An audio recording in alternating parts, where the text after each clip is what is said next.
አለቃ ናቸው። በደቡብ ትግራይ ያስተዳደር ለውጥ የተካሄደው ኢሳያስ አዘው ነው። አሁን ደግሞ ኢሳያስ በክረምቱ ጦርነት እንዲደረግ አዘዋል። በትግራይ ክልል አዲስ ወታደራዊና ፖለቲካዊ ውጥረት ማንዣበቡን የሚያመለክቱ መረጃዎች እየወጡ ባሉበት በዚህ ወቅት በዶክተር ደብረጽዮን ገብረ ሚካኤል የሚመራው የህወሓት ቡድን በመላው ክልሉ የሚገኙ ትምህርት ቤቶች በአስቸኳይ እንዲዘጉ የሚያስጠብቅ መመሪያ ማውረዱ ታውቋል።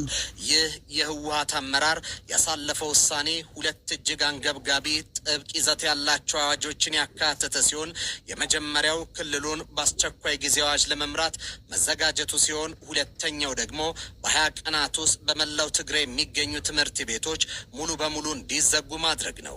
ይህ ከመደበኛው የትምህርት ካላንደር ውጪ በአስቸኳይ የተወሰነበት ዋና ምክንያት ቡድኑ በሰኔ ወራት አዲስ የጦርነት ግንባር ለመክፈትና መጠነ ሰፊ ወታደራዊ ዘመቻ ለመጀመር ካለው ስልታዊ ዕቅድ ጋር በቀጥታ የተያዘ እንደሆነ ምንጮች አስረድቷል።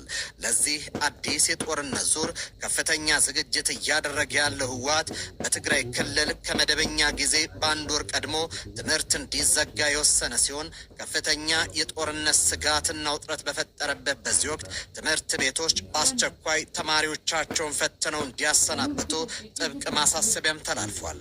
በዚህ መሰረትም እስከ ግንቦት 30 ቀን ድረስ ትምህርት ሙሉ በሙሉ እንዲዘጋ በክልሉ ትምህርት ቢሮ የተፈረመ ይፋይ የደብዳቤ ትዕዛዝ የወረደ ሲሆን በክልሉ ስር የሚገኙ ሁሉም ዞኖች፣ ወረዳዎችና የከተማ አስተዳደሮች ይህንን አስገዳጅ መመሪያ በአስቸኳይ እንዲያስፈጽሙ ጥብቅ ትዕዛዝ ደርሷቸዋል።